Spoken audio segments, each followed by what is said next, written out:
Gokuldham colony में समस्याओं का होगा समाधान, विधायक विश्वास सारंग के प्रयासों से जगी नई उम्मीद। भोपाल, गोकुलधाम कॉलोनी के रहवासियों को पिछले 1.5 वर्ष से चली आ रही बिजली की समस्या और पूर्व समिति की अनियमितताओं से जल्द ही निजात मिलने की संभावना है। स्थानीय विधायक और प्रदेश सरकार के मंत्री श्री विश्वास सारंग जी के सक्रिय हस्तक्षेप और प्रशासन के सहयोग से कॉलोनी की समस्याओं के समाधान की दिशा में महत्वपूर्ण प्रगति हुई है। बिजली की समस्या पर विधायक की मदद। पिछले 1.5 वर्षों से बिजली संकट से जूझ रहे रहवासियों को मंत्री श्री विश्वास सारंग जी ने अपने विधानसभा क्षेत्र का मामला होने के कारण भरपूर मदद की है। रहवासी अब उम्मीद कर रहे हैं कि उनकी यह मूलभूत समस्या जल्द ही हमेशा के लिए दूर हो जाएगी। अनियमितताओं के चलते पुरानी समिति भंग। कॉलोनी में अनियमितताओं, आपसी द्वेष और वित्तीय मामलों में पारदर्शिता की कमी के कारण रहवासी समिति को उपपंजीयक सहकारिता के आदेशानुसार आधिकारिक शक्ति का प्रयोग किया है और प्रशासक नियुक्त कर दिया गया है। समिति में कोई सदस्यता नहीं थी और अध्यक्ष पर अनियमितताएं करने के आरोप थे। रहवासियों की गंभीर शिकायतें थीं कि मंदिर पर कब्जा कर लिया गया और मंदिर की दान पेटी तोड़कर पैसे निकाले गए, जिसका कोई हिसाब किताब नहीं रखा गया। अध्यक्ष के विरुद्ध पुलिस थाने में कई शिकायतें लंबित है। समिति का बिल्डर से भी कोई समन्वय नहीं था। प्रथम पूर्व समिति के संरक्षक और स्थानीय रहवासी रूपनारायण श्रीवास्तव ने इसकी शिकायत की थी। अंडर कंस्ट्रक्शन 29 प्लॉटों की नीलामी अब नए सिरे से। 29 प्लॉटों की नीलामी के संबंध में कानूनी अड़चन आ गई थी। यद्यपि 4 रजिस्ट्री हो चुकी थी जिनकी नीलामी पर रोक लग गई है और 23 प्लॉट खाली थे, लेकिन नीलामी प्रक्रिया दूषित हो जाने के कारण अब इसे नए सिरे से शुरू किया जाना नगर निगम भोपाल का विषय है। समाधान के लिए नई समिति सक्रिय। समस्याओं के समाधान और शासन प्रशासन के साथ बेहतर समन्वय स्थापित करने के लिए रहवासियों की एक नई समिति महेंद्र सिंह ठाकुर की अध्यक्षता में गठित की गई है। ये समिति स्थानीय विधायक और मंत्री श्री विश्वास सारंग जी के साथ लगातार संपर्क में है। समस्याओं के स्थायी समाधान के लिए हर प्रकार से प्रयासरत है। मौके पर मौजूद प्रवीण साकी और अनिकेत तिवारी ने रहवासियों की समस्याओं से अवगत कराया, जिससे ये स्पष्ट है कि नई समिति और स्थानीय नेतृत्व के संयुक्त प्रयासों से गोकुलधाम कॉलोनी में एक सकारात्मक परिवर्तन की लहर चल पड़ी है। नई समिति मंत्री विश्वास सारंग जी से लगातार निर्देश प्राप्त करते हुए कार्य कर रही है। ये खबर कॉलोनी के निवासियों के लिए एक बड़ी राहत लेकर आई है, जो दर्शाती है कि मंत्री श्री विश्वास सारंग जी के मार्गदर्शन में स्थानीय समस्याओं का समाधान अब प्राथमिकता पर है। हम बात करेंगे गोकुलधाम सोसाइटी, जो कि बिजली से पीड़ित होते हुए 2011 और 12 से लोगों ने मकान लिए थे, जो आज भी परेशान हो रहे हैं। श्रीवास्तव जी, क्या समस्या अब आ रही है? समस्या यहाँ पर है कि बिल्डर ने ये कॉलोनी बनाई और समय पर यहाँ पर बिजली का काम पूरा नहीं हो पाया। हम लोगों ने बहुत कोशिश की, कई सालों से इसके संबंध में संघर्षरत रहे, प्रयासरत रहे। उसके बाद में बिल्डर ने वादा किया कि हम शीघ्र इसको ठीक करा देंगे, लेकिन कुछ कानूनी पैच इसमें फंस गए और ये काम समय पर पूरा नहीं हो पाया।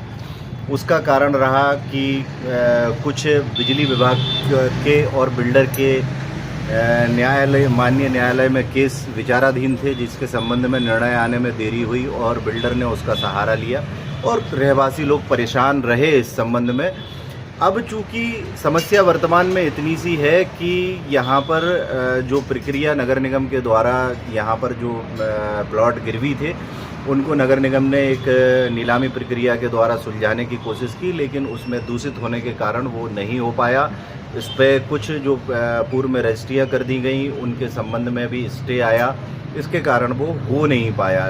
लेकिन हमारे स्थानीय विधायक और मंत्री माननीय विश्वास सारंग जी पूरा प्रयास कर रहे हैं, हमारे रहवासियों के साथ है और उनका पूरा सहयोग हमको मिला हुआ है। उन्होंने जैसा निर्देशित किया, हम लोगों ने वैसा काम करने का कोशिश कर रहे हैं। ये समस्या का शीघ्र निराकरण हो जाएगा उनके प्रयास से और आशीर्वाद से, ऐसी हमको उम्मीद है। अब बिजली की मॉर्गेज होने हैं प्लॉट, ठीक है, अगर वो 1 साल 1.5 साल और विलम्ब हो गए तो फिर इस कॉलोनी के रहवासियों की समस्या कैसे सुलझे?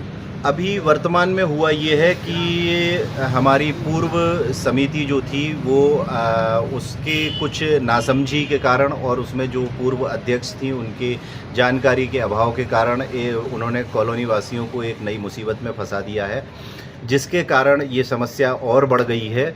उनको जानकारी और नासमझी की वजह से और उनकी समिति में खुद की में बहुत सारी अनियमितताएं थीं। उन्होंने सदस्यता नहीं की, उन्होंने निर्वाचन नहीं कराया और उन्होंने इसको एक अपना कमाई का मुद्दा समझा, जिसके संबंध में मैंने शिकायत की और उनके विरुद्ध माननीय न्यायालय में एक केस भी फाइल किया है, जिसका शीघ्र होगा। उप रजिस्ट्रार महोदय ने इस पर उनकी समिति को भंग करके इस पर एक प्रशासक की नियुक्ति की है, जिसके संबंध में हम उनके माध्यम से, शासन प्रशासन के माध्यम से ठीक इस प्रक्रिया को सुलझाएंगे और कोशिश करेंगे कि यह जल्दी से जल्दी समस्या का समाधान हो और इसमें शासन प्रशासन और हमारे रहवासियों की मदद और सहयोग भरपूर हमको चाहिए। जैसा कि कॉलोनी रेरा और टीएनसीपी अप्रूव्ड है, उस टाइम पे आप लोगों ने नहीं देखा था कि मीटर का ये वो आ रहा है, चाहे 1 महीना हो चाहे 2 महीने, आप लोग 11 साल बाद ही क्यों जाग रहे हैं? हम लोग पहले भी जागे थे, हमने बिल्डर से लगातार संपर्क में थे, लेकिन हमारा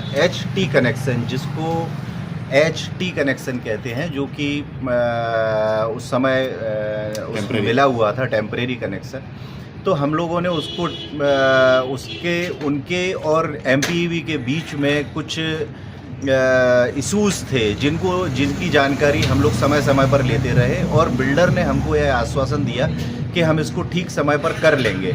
लेकिन वो यहाँ MPEB के कोर्ट में, फिर उसके बाद में माननीय उच्च न्यायालय में लगातार केसेस चलते रहे, जिसके कारण हमारा SD अमाउंट और बिल्डर के द्वारा जमा किया गया SD अमाउंट वो कभी 28 लाख था, आज वो अमाउंट बढ़ के कुछ ज़्यादा है, फंस गया। और इसके संबंध में MPEB के द्वारा सही समय पे निर्देशित नहीं किया गया और निर्णय नहीं हो पाया, जिसके कारण ये समस्या हमारी और बड़ी हो गई और MPEB की भी उसमें उतनी ही गलती है जितनी कि हमारे बिल्डर की गलती है। हमारे बिल्डर का क्या कहना है सर? बिल्डर का कहना है कि अब चूंकि प्रक्रिया माननीय न्यायालय के समक्ष है, शासन इसमें हस्तक्षेप कर चुका है, तो बिल्डर से जो निर्देश बिल्डर को हुए हैं, जो आदेश हुए हैं, उनके माध्यम से वो इस समस्या के समाधान के लिए शासन और प्रशासन के आदेश अनुसार कार्य करने के लिए तैयार है। धन्यवाद।